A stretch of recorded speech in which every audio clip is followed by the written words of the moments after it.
바깥에 실제 있다. 이렇게 가르치면 우리 듣기로는 현실적으로는 이것이 정확하죠. 우리가 수행을 해 나가기도 하고 이 법칙에 따라서 수행해 나가고 하나씩 하나씩 닦아 나가는 이 과정이 있잖아요. 그런데 여기 중론에서는 그것을 썰어버리는 거예요.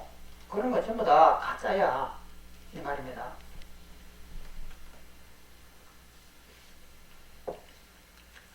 밑에 있는 19번 혹은 과보를 건너고 나서 소멸하거나 혹은 죽고 나서 소멸한다.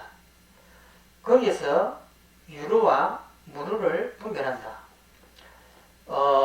저기서 견도에서 닦아가면은 아나함, 사다함, 아라함이라고 하는 이 과정에서 업이 이제 소멸되는 되기 시작하는 거예요.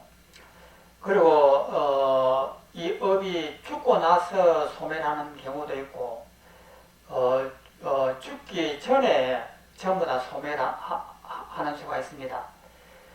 그러니까 공부에 따라서 공부를 다 깊이 못한 사람은 죽어도 업이 소멸 안 되는 거죠.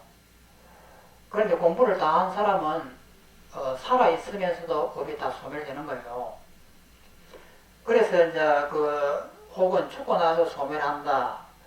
거기서 또 이제 유루라고 하는 것은 아직 찌꺼기가 남아있는 것이고, 무루라고 하는 것은 찌꺼기가 없는 성인입니다.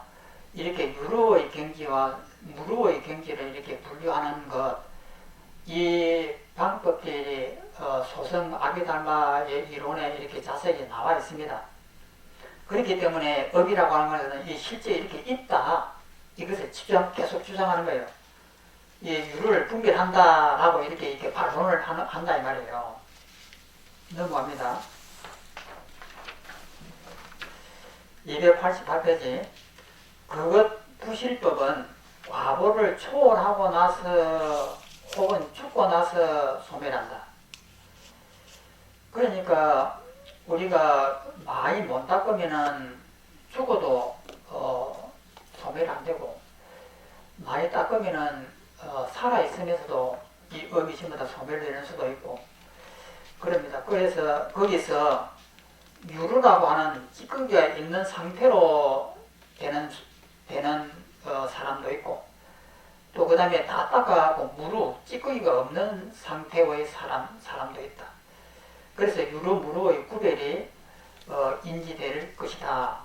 그러니까 이렇게 아비달마 구설에는 이 수행하는 이 단계와 어디에 가면 업이 소멸하는 단계를 이렇게 자세하게 기록을 했습니다. 그리고 이 봐라, 이렇게 경전에 이렇게 기록이 되어 있지 않느냐. 그러니까 분명히 업이라고 하는 것이 있는 것이지. 이렇게 반론을 하는 거예요. 그런데 밑에 있는 설명을 보겠습니다. 부실법, 그러니까 없어지지 않는 이 기억 속에 있는 이 것이란 그것은 채권과 같은 것임을 알아라. 업은 구입한 물건과 같다. 이 부실법은 욕계에, 우리가 사는 이 세계가 욕계입니다. 욕계에 매여 있거나 색계에 매여 있거나, 색계는 뭐고 욕계는 뭔가, 우리가 지금 이렇게 눈에 보이는 이것은 욕계인데, 왜 욕계를 하냐면 욕심이 있으니까. 보는 것마다, 생각하는 것마다 자기의 아욕이 있습니다. 그런데 색계는 무엇이냐? 이것은 선정에 들어가야 돼요. 선정에 들어갔을 때에 욕망은 안 일어나지만은 사물은 그대로 보이는 거예요. 이 상태가 색계가 됩니다. 그럼 무색계는 뭐냐면은 무색계 선정처럼 사물 자체도 안 보이는 거예요. 그래서 욕계와 색계와 무색계. 그러니까 그럼 색계라고 하는 것은 우리가 알 수가 있습니다. 어떤 상태를 아느냐면은 벽에다가 이런 구멍 하나 이렇게 딱 떼어놓고 까만 칠을 해놓고 이 앉아가지고 내가 이렇게 보는 거예요. 이 보면은 집중을 깊이 이렇게 하다 보면은 욕망이라고 하는 이 생각들이 안 일어나요. 그러니까 오로지 이 점 하나만을 보면서 여기에만 집중을 하게 되면은 내가 저 점을 어떻게 하겠다, 뭐 어떻게 하겠다는 이 욕망 자체가 쉬워져요.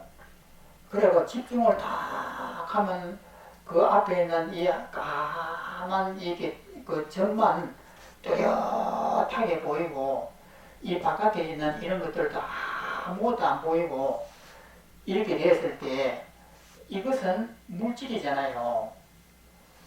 그 욕망이라고 하면 내가 있어서 어떻게 하겠다라고 하는 생각이 일어나야 되는데 생각이 안 일어났을 때 집중했을 때는 요 사물만 있고 욕망은 아직 나타나지 않는 거예요. 이런 것을 갖다가 전부 색결라고 합니다. 이런 경우는 우리가 일상생활 속에서 많이 느낄 수가 있습니다. 음악을 깊이 듣는다든지 아니면은 어떤 사건에 어떤 일 속에서 몰입돼 가지고 그 일 속에만 빠져 있는 상태라든지 이렇게 될 때는 그 일을 가지고 내가 어떻게 하겠다 욕망을 가지고 이런 생각이 안 일어나는 거예요. 그냥 거기에 빠져 있는 상태에 그랬을 때 이것을 색결라고 이렇게 합니다.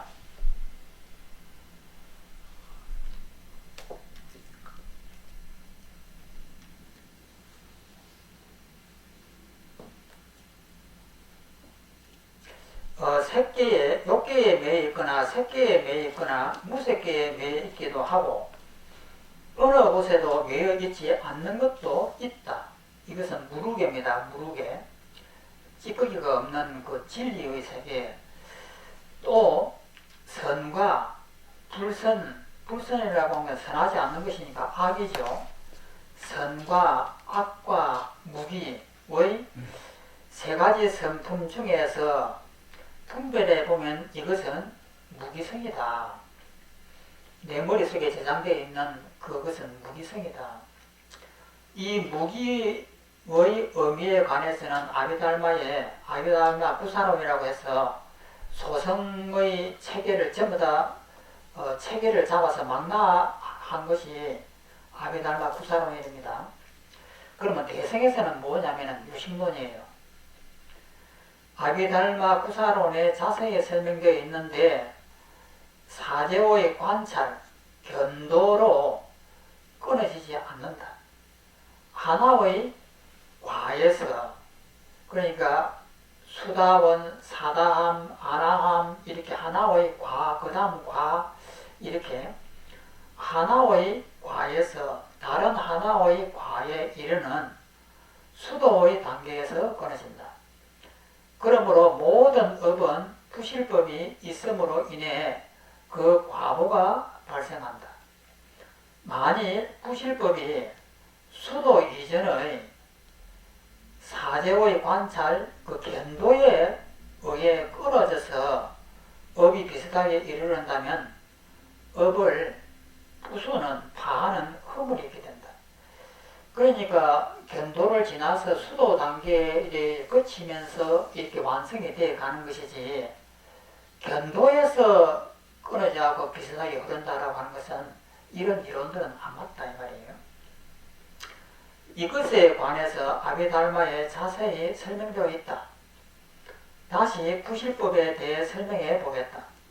하나의 세계에서 그 업들이 비슷하건 비슷하지 않건 처음 몸을 받을 때 과보가 홀로 발생한다.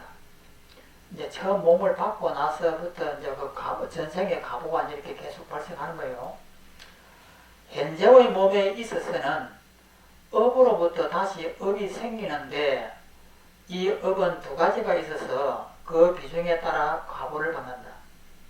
혹은 이 업은 그 과보를 받고도 업이 아직 남아있기도 하는데 순간 소멸하는 것이 아니기 때문이다. 이 내용들은 우리가 이제 수행을 해 나가면서도 어떤 때는 조금씩 업이 끊어지고 이렇게 하면서 계속 이어져 나가는 그 현실적인 문제예요. 과보를 초월하는 단계 수도의 과정을 지나 소멸하든지 또는 죽고 나서 소멸한다는 것에 대해 설명해 보겠다. 이것 전부 다 아비달마 이론들이에요. 수다왕과 등은 과를 지난 후 수다왕과 그 다음에 사다함과 아나함과 이렇게 과를 지난 후 부실법이 소멸하고 이 범부들은 수행하지 못한 범부들과 아라한은 죽고 나서야 부실법이 소멸한다. 그 아라한은 아라한도 죽고 나야만이 살아있는 동안까지는 완전하게 안 끊인다 그래요. 왜냐면 이 정신적으로는 모두가 해탈되어 있는데 병이 들면은 몸이 아프다든지 그 다음에 이제 그 밥을 못 먹고 굶게 되면 배가 고프다든지 이런 살아있는 생명은 누구든지 가지고 있는 이런 것은 물리칠 수가 없다 이 말이에요.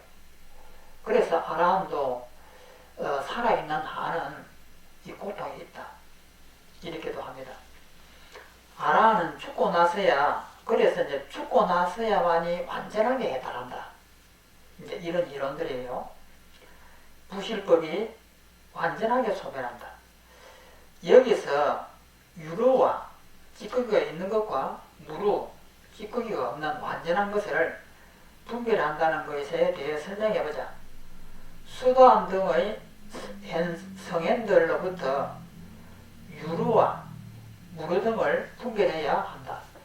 이것은 이제 복잡한 그 아게달마 구사론의 그 이론들을 간단하게 이렇게 정리한 거예요.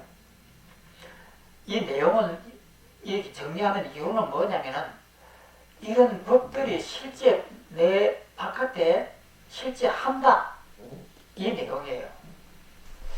그런데 이 구사론의 이 중론의 이론은 그거 전부 다 실제하는 것 아니야. 그거 전부 다 환이다. 환이야. 이렇게 지금 대답하려고 하는 거예요. 답. 지금까지의 설명의 의미는 모두 당견이거나 상견의 가오를 떠나지 못한다. 그러므로 이 역시 용납할 수가 없다. 그러니까 구사론의 대성의 입장에서 보면 아는 공하지만 법은 있다라고 하는데 그것이 마땅찮다 이 말이에요. 그 법이라고 하는 것까지도 전부 다 허상이라고 하는 것을 왜 모르느냐. 지금 이런 지적을 하는 겁니다. 그 다음에 만일 그렇다면 업도 없고 그 과부도 없다는 말이 된다. 이렇게 하니까 답이라 20번. 비록 공하지만은 단멸된 것이 아니고 반대로 비록 존재하지만은 상주하는 것은 아니다. 업과 그 가보가 이루어지지 않으면 부처님께서 설하신 것이다. 이거 다시 보면 비록 공하지만 단멸이 아니고 다 비었다고 하지만은 단멸되고 완전히 없다는 뜻은 아니고 또 비록 존재한다고는 하지만은 상주는 아니다. 영원한 것은 아니다. 그러니까 생멸하면서 이 헛된 것이 있는 듯하게 보인다 이 말이에요. 그러니까 이것을 단번에 이렇게 정리한 것이 진공요유입니다. 공은 아니다.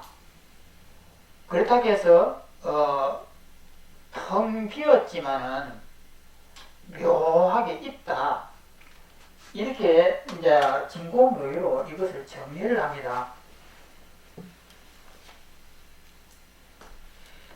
밑에 있는 20분을 보면은 부처에 의해 교시된 업의 부실이라는 법은 공성이나 단멸이 아니고, 공하지만은 단멸되고 아무것도 없다는 뜻이 아니고, 아니면 현실적으로 윤회를 하지만은 이것이 영원한 상주가 아니다. 그러면 뭐냐면은 전부 다 허상이다 이 말이에요. 허상으로서 우리가 이렇게 살아가는 이 모습은 보이지만은 이건 실제 하는 것이 아니고 허상이다. 이것을 뭐 여기서 말하는 그 공성이지만 단멸은 아니고 윤회하나 상주가 아니다. 이렇게 이야기를 합니다. 또 밑에 있는 설명을 보면은 이 논문이 설명하는 바의 이치는 단견이나 상견을 떠나 있다. 왜 그런가?